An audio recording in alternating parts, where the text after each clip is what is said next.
Hey guys, and welcome back to another video. We are here in Glenrowan this morning and it is a chilly 1 degree. It's freezing. We're here to explore more of the Ned Kelly touring route and discover some of the historically significant sites related to the infamous bushranger. The Ned Kelly touring route extends from Melbourne all the way through Victoria and into Jerilderie in New South Wales. Now, a couple of months ago, we explored some of the touring route when we visited Greta in Victoria.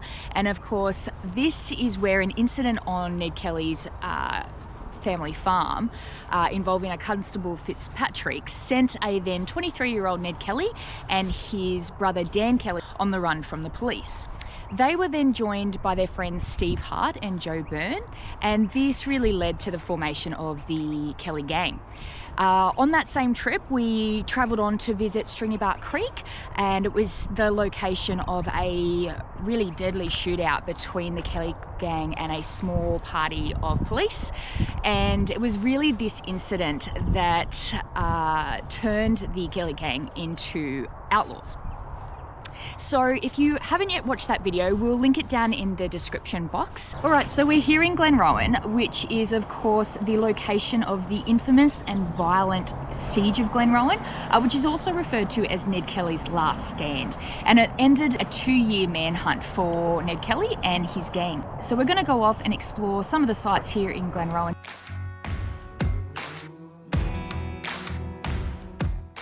So we've just visited the Ned Kelly Discovery Hub, where you can delve into the story of Ned Kelly and learn the details of the Glenrowan siege. And you can head up to the top of the building behind us, basically getting a lay of the land.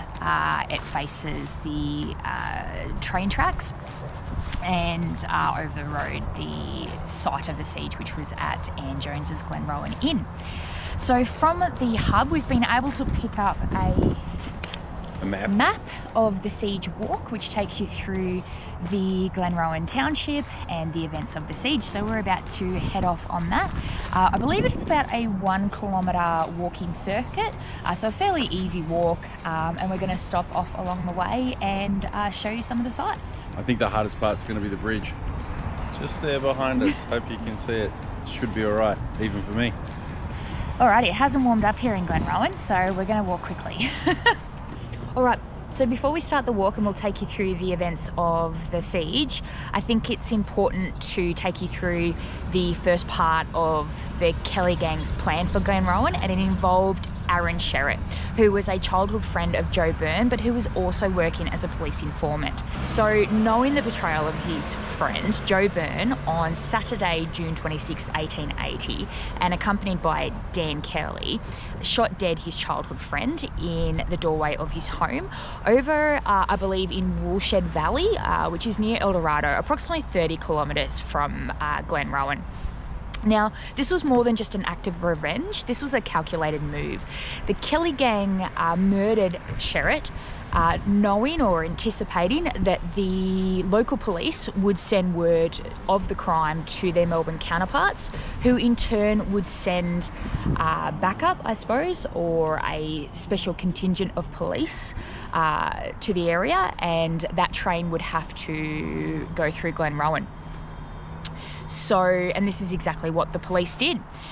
So meanwhile, Joe Byrne and Dan Kelly are off murdering Aaron Sherritt. Ned Kelly and Steve Hart are here in Glenrowan, and they start the next stage of the plan.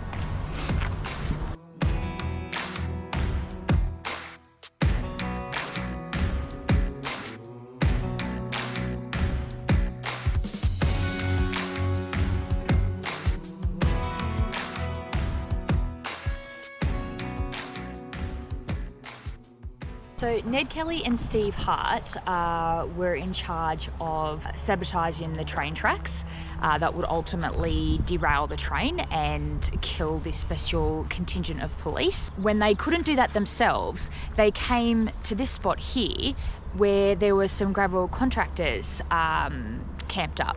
Now, Ned Kelly and Steve Hart mistook the gravel contractors for railway workers and basically forced them via gunpoint to sabotage the train tracks about 1 kilometre east. Now, The rest of the plan was, once they had derailed the train, killed all the police officers, it would leave Benalla unmanned or unprotected, and they had a plan to head into Benalla, rob the bank, and essentially just create havoc in the town.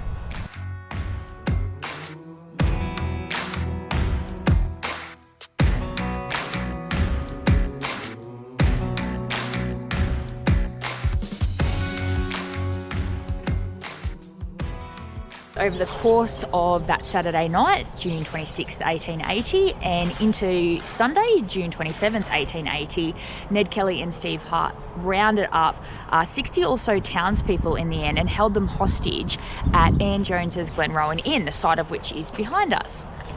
Now, this is opposite the Glenrowan train station.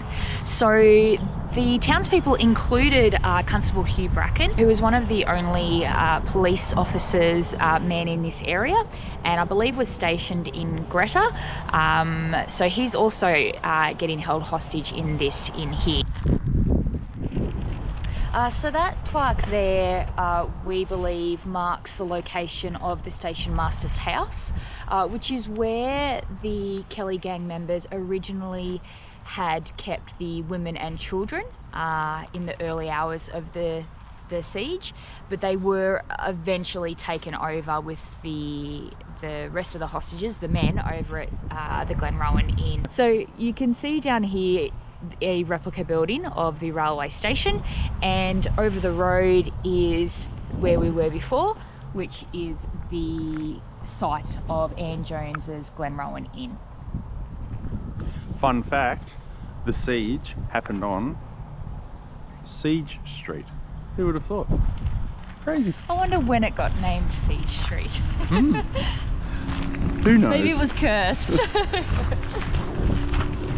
Now, as the hours ticked over, the tense atmosphere of the pub started to change and turned into a bit of an unusual social scene where there was dancing and drinking and singing, and basically a bit of an unscheduled party had started within the inn. But as night came on the Sunday, the Kelly gang decided to release a few of the hostages that they deemed to be the least threatening. And among them was a man called Thomas Curnow, who was a local school teacher. And it was this decision by the Kelly gang that ultimately led to their plan being foiled.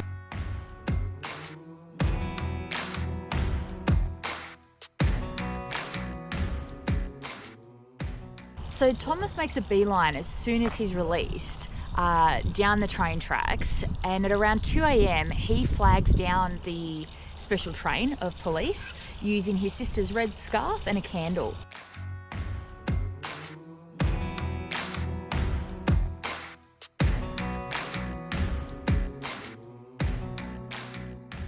So in the early hours of Monday, June 28th, 1880, around 3 a.m. I believe, the police take up positions around the Glenrowan Inn, essentially where we're standing. Now, Ned Kelly and his gang see the police. So at this point in time, they are clad in their infamous armour that had been fashioned from plough mouldboards and heated and hammered into shape. Each suit of armour weighed approximately 44 kilos, which is about 100 pounds, and consisted of breastplates, backplates, shoulder guards, apron, and of course the now very distinctive helmet with the eye slit. So in the early hours of that Monday morning, gunfire erupts between the Kelly gang and the police. And around this time, there's approximately 40 hostages still being held hostage in the inn.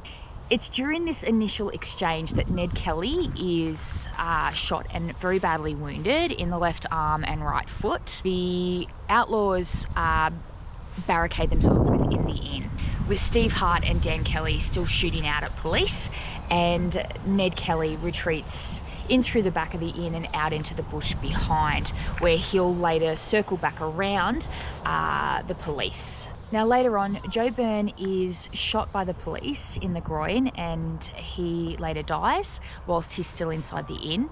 And 3 hostages still inside the inn are also killed killed by stray bullets. And that is Martin Cherry, John Jones, Ann Jones's son, who is just 13 years old, and George Metcalf.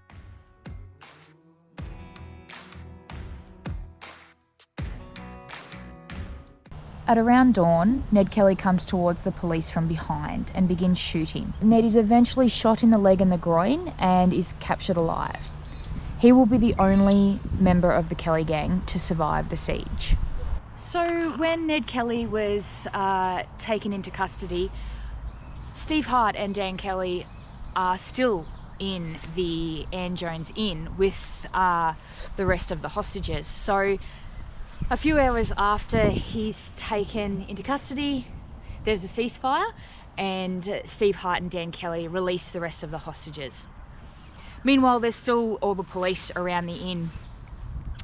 And as the day drew on, the police, fearing that night would fall, allowing the outlaws to escape in the darkness, decide to set fire to the inn in an attempt to draw out the outlaws. Now, their efforts are unsuccessful, and later that day, when the police do finally get inside the burnt remains of the inn, the deceased bodies of the outlaws Steve Hart, Dan Kelly and Joe Byrne are found.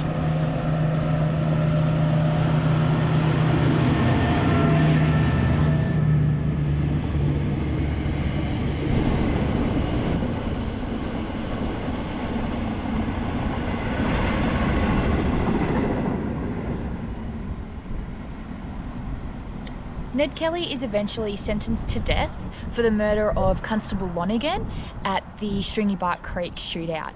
And with no possibility of appeal, he is only 2 weeks later hanged at the Melbourne jail on the 11th of November 1880.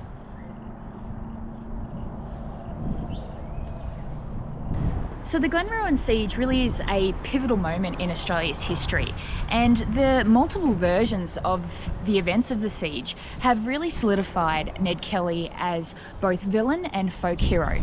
He's a symbol of resistance against authority for some and a hardened criminal who met a just end for others.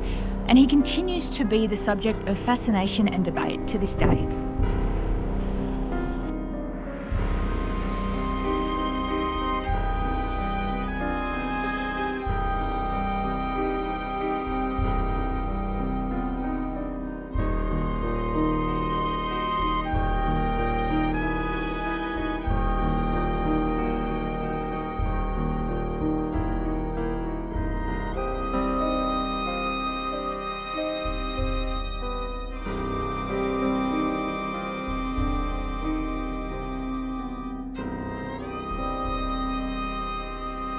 A few moments later.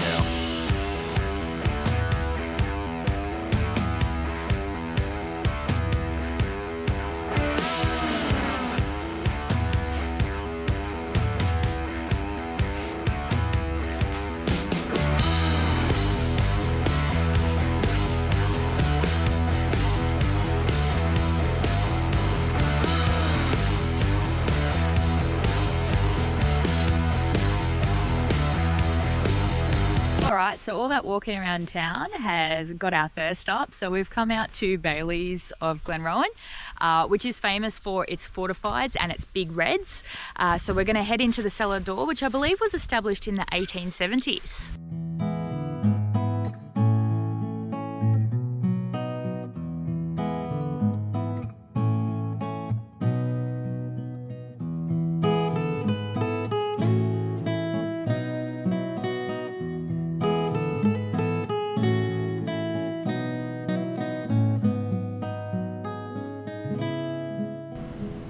So we just did some tasting and we acted like we won lotto and we bought a few bottles of wine. The musket for Ben. A couple of sparkling wines there for Shell. One of them's for the grandparents that are currently babysitting Charlie for us. This Shiraz here from the 1920s, quite an old one, would you believe? And a Topay. Delish.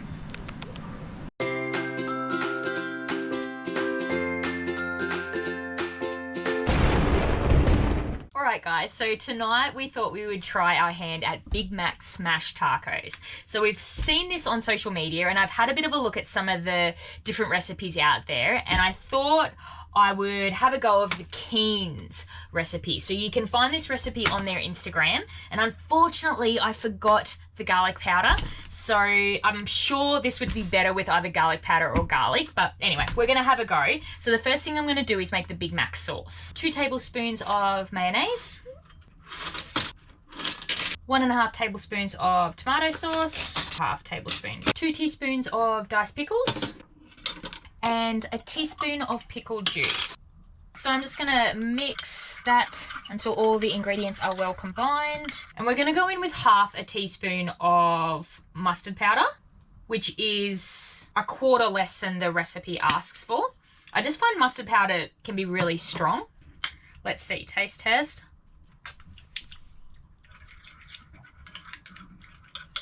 Doesn't taste like Big Mac sauce. All right, so do you think it tastes like Big Mac sauce? Not really. No. I reckon we could probably go a little bit more mustard, but I'm hesitant to because I actually don't have a lot of tomato sauce. So we're going to just leave it there. We'll see how it goes once we put it all together. For the meat of the Big Mac smash tacos, we're putting in 500 grams of beef mince. Now, they do recommend that you don't use lean mince. Apparently not all fat is bad, but yeah, I'm using lean mince. So to your beef mince, we're adding about half of a small onion, diced up. And I'm going to put in about a tablespoon of diced pickles. And with the Keen's mustard again. Now the recipe asks for 1 tablespoon. But again, as I said, I'm a little bit hesitant to use that much mustard. It can be quite overpowering. So I'm going to go in with maybe just less than a teaspoon. Alright, so I'm just going to mix that up. Salt. Pepper. This is the fast forward noise. So that's all mixed. The barbecue Weber is on. I've got the hot plate on there warming up. Gonna smash it on the top of some of these tortillas. Just smashing some meat on the tortilla. We've got the Weber heating up. Essentially, you want to put it meat down onto the hot plate for a good few minutes in order to cook that meat through. All right, put some oil on here. Let's see what happens. Flip this over.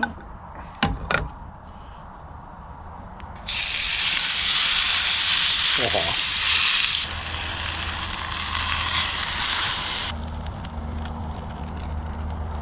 Cheese on there.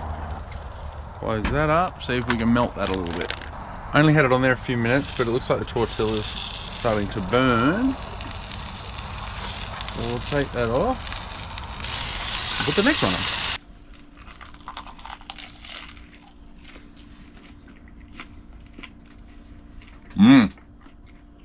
Yeah, worthwhile. Give it a whirl. G'day. Hello. Good morning. Second morning here at Glenrowan Tourist Park or Glenrowan Caravan Park? Which one? Tourist Park. Tourist Park. Yeah. Way less chilly. There's no frost on the van, no shoes dripping with ice defrosting. So yeah, we thought we'd give you a quick update on the caravan park and what we think of it. So we got here Friday evening, met the caretaker in the office, checked in, no worries, all good. She gave us a pick of probably a dozen vacant sites. We had a walk around and yeah, picked the site behind us. Which is a drive-through site. There's a few here. Yeah. The rest all have little green mats with some gardens around it for a little bit of privacy. They're pretty small sites, and I suppose if the park was full, it'd be a little bit uncomfortable, but here on a winter's weekend it was completely fine for us. There was a couple of toilet blocks, one main ablutions facility, and then it had a second, which pretty much is an ensuite room for a site which is right near us, which was handy. Yeah. There's half a dozen, maybe 4 cabins, probably less than 6 unpowered sites. There's not many unpowered sites here. Pretty much all the sites we can see have power and water to them. It's, what is it, probably a 4-minute drive to the main street of Glenrowan with all the Ned Kelly tourist attractions. And like then, you could walk it. It's a little bit too far, we thought, for us, for what we wanted to do, but you could absolutely even walk it. there is a bike trail from here all the way into town, so yes, it is a safe walk. It's got a swimming pool here as well. That's right. Camp kitchen too. Camp kitchen with a ping pong table in there. So there's also little laundry up there. I didn't actually check what the cost was for that. All right, so Ben, if you had to rate this park out of 5 stars, what would you give it? 3 stars. Have you ever stayed at somewhere that's got 5 stars? No. So maybe we should just do it out of 4 stars. So it's 3 out of 4 stars. Brings us to the end of our video here in Glenrowan and the end of the Ned Kelly series. We got more to see? Oh, there's a couple of other stops that we've got to make, but they probably won't be dedicated videos. So this is probably going to be the last dedicated Ned Kelly video, I would say. Yeah, so if you've enjoyed it, even if you haven't enjoyed it, I don't care. Please click on the buttons below, press that subscribe button, and even smash the like button to let us know you enjoyed it or didn't. Cheers. We'll catch you in the next one. See you guys, bye.